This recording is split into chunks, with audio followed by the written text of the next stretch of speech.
Herkes salamlayıram. Bu videoda demin sınaqlar toplusundan sınaq 1-in izahını verəcəm. Birinci sualda verilib ki, informasiyanın neçə növü var? Bilirik ki, duyğu üzvləri ilə aldığımız informasiyanın növləridir. Hansı ki, gözlə vizual informasiya alırıq, dəri ilə taktil informasiya alırıq, burunla qoxu informasiya alırıq, dil ilə dad informasiya alırıq və bir də deməli vizual, taktil, qoxu, dad və bir də qalır deməli səs, yəni qulaq vasitəsilə də səs informasiya alırıq. Deməli 5 duyğu üzvü var və 5 dənə də informasiya növü olacaq. İnformasiyanın xassəsi deyil. Diskretlik bilirik ki, alqoritmin xassəsidir. İnformasiya xassələri aktuallıqdır, tamlıqdır, etibarlıq, obyektivlikdir, bir də anlaşıqlıqdır. İnformasiyanın emalı prosesidir. Emal dedikdə informasiyanın bir formadan başqa bir formaya çevrilməsi başa düşülür. Və yaxud da orada, yəni düşünmə prosesi varsa, analiz və yaxud nəticə çıxartmaq varsa, bunu emala aid eləmək olar. Məsəl üçün, məktubun göndərilməsi. Bu bilirəm ki, olan bir məlumatı ötürürəm sadəcə başqa bir şəxsə. Nə onu dəyişdirmirəm, nə burada düşünmə prosesi getmir. Və yaxud ağacları suvaranda burada nə analiz, nə nəticə gedə bilər ki? Və yaxud da ağacı suvaranda bir formadan başqa bir formaya çevirmir, yəni informasiya. Amma mətnin tərcümə edilməsi dedikdə olan bir şeyi, yəni bir mətni, bir informasiyanı götürürük, başqa bir formaya salırıq. Tutaq ki, Azərbaycan dilindədirsə, rus dilinə tərcümə edirəm. Artıq bu tamamilə başqa formaya çevrilir. Və həmçinin bunlardan əlavə, yəni bir formadan başqa formaya çevrilməsindən əlavə düşünmə prosesi də ola bilər. Məsəl üçün, bir riyazi məsələnin həlli olsun. Məsələni həll edən zaman düşünüb yeni bir, yəni dəyişən tapa bilərik və yaxud nə isə emal eləyə bilərik. İnformasiya növü deyil, video informasiyanın təqdim edilmə formasıdır, amma qalanları növləridir. Sonra informasiyanı qəbul edəcək şəxsin başa düşdüyü şəkildə verilməsi anlaşıqlıq xassəsidir.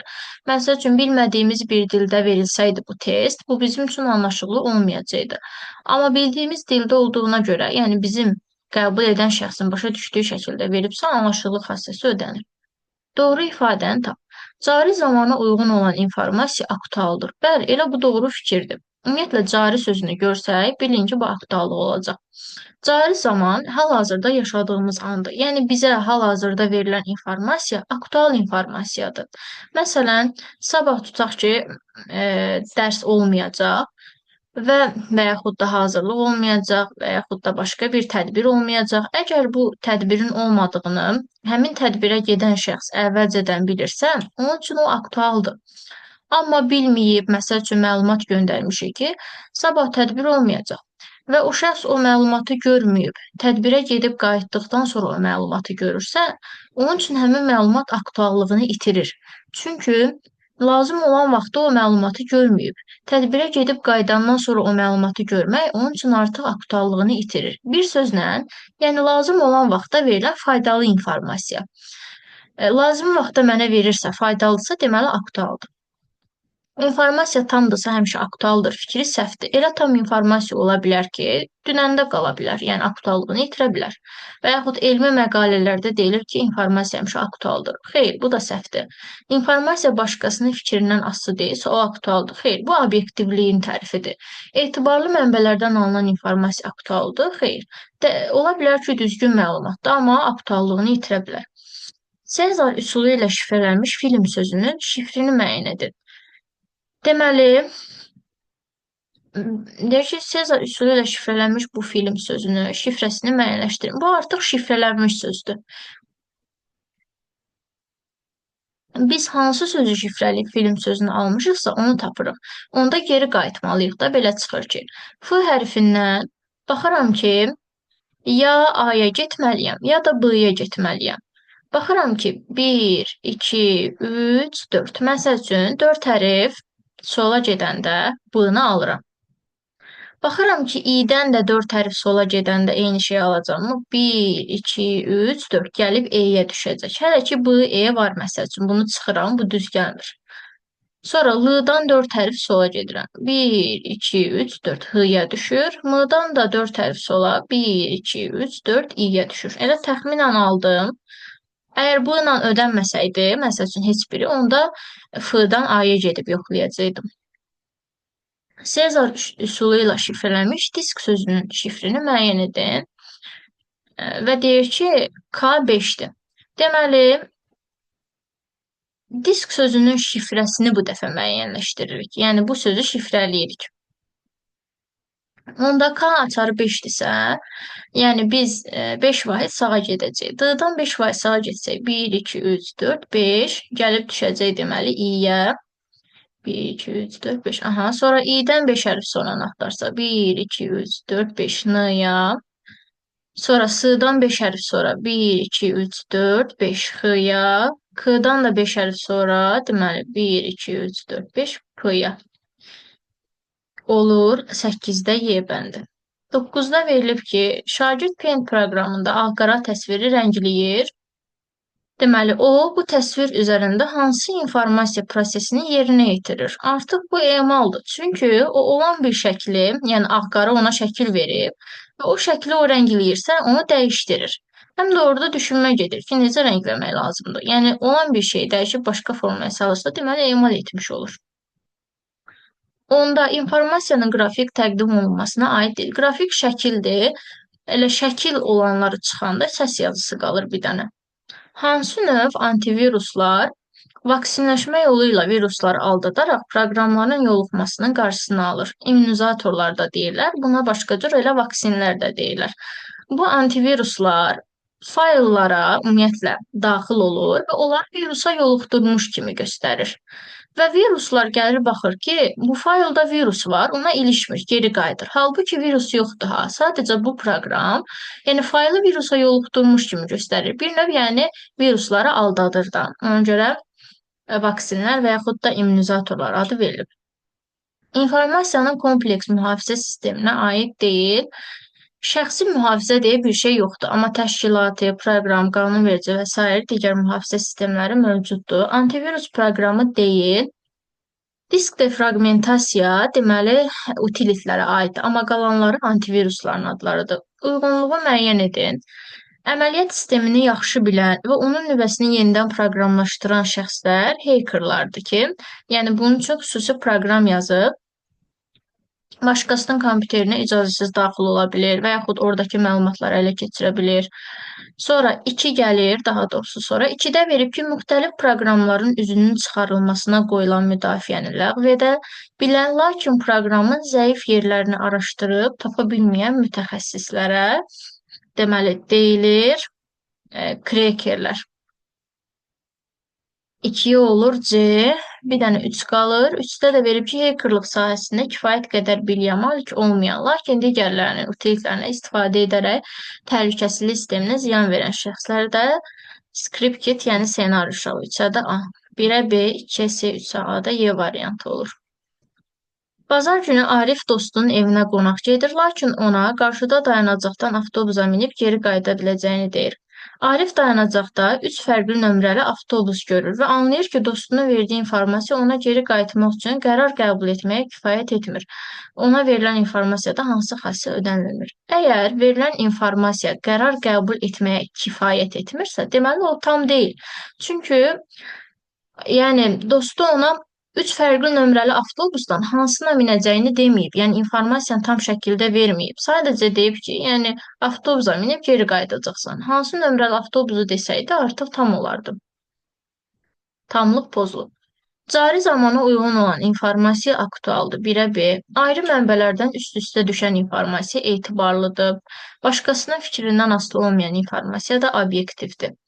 1-ə B, 2-ə C, 3-ə Y, 16-da A bəndi. Sonra 17. Kompüter viruslarından qorunma səviyyələrinə aiddir. Deməli, virusların kompüterə daxil olmasının qarşısını almaq. Bəli, ola bilər ki, heç virus kompüterə daxil olmamış, onun qarşısını ala bilərəm. Viruslar kompüterdə izlənilir. Yəni, bu qorunma üsulu deyil. Virusun növü təyin edilir. Təyin etsəydi, yəni, əsas qorunmaq üsulu dedikdə bu nəzərdə tutulmur. Hücumlarının təsiri minimuma endirilir. Bəli, Yəni qorunma üsulu dedikdə virusdan təmizlənmək üçün nəsə etmək nəzərdə tutulur. Virusun növünü təyin edəndə burada kompüteri virusdan qorumuş olmuram. Amma məsəl üçün virusun hücumlarının təsirini azaldıramsa, deməli kompüteri qoruyuram. Və yaxud virus hücumlarının qarşısını alıram. 1, 4, 5 olur A bəndi. İnformasiyanın biometrik mühafizə sistemlərinə aiddir. Biometrik bilirik ki, gözün qüzehli qışası, ovuc, nitq və s. bu kimi insana məxsus bioloji əlamətlərlə informasiyanın qorunmasıdır. Gözün qüzehli qışasına görə tanınma var. Ovucun əslində cizgilərinə görə tanınmadır. Temperatur yox, ona görə içini götürmürük. Nitqin özəlliklərinə görə var. Barmaq izinə görə var. Üzün rənginə görə yox, təsvirinə görə tanınma var. 1, 3, 4 B bəndi olur. 19-da verib ki, uyğunluğu müəyyən edin. Deməli, burada uyğunluq buradan seçirik elə. İctimaiyyətə məxsus proqram təminatı 1-ə. İctimaiyyətə məxsus proqram təminatı budur ki, sərbəst olaraq, yəni üzü köçürülə bilir və müəlliflik hüququ ilə qorunmayan proqram təminatıdır. Biri olur B. Sonra şərti ödənişsiz proqram təminatı. Elə əslində ödənişsiz sözündən də yəni bilmək olar ki, burada müəlliflik hüququ ilə qorunan pulsuz yayılan proqram təminatı. 2 olur Y. Sonra özəl proqram təminatı. Özəl dedikdə də deməli ilkin kodu daxil olmaq ödənişsiz gəlir əldə etmək üçün deyil. Müəlliflərin yaxud qanunun sahibinin xüsusi mülkiyyəti olan. Bax, xüsusi mülkiyyəti deyilsə, deməli bu özəldir də. 3-ə C. Deməli 1-ə B, 2-yə Y, 3-ə C. 1-ə B, 2-yə Y, 3-ə C olur Y bəndi. Əslində açar sözlərə görə tapırıq. Yəni əzbərləməyə heç ehtiyac yoxdur. Özəl məsəl üçün deyirsə, kiminsə məsəl üçün xüsusi mülkiyyəti ola bilər. Və yaxud şərti ödənişsiz deyirsə, məsəl üçün müəlliflik hüququ ilə qorunan pulsuz yayılan proqram təminatı ola bilər. Bəzilərini belə yadda saxlama olar.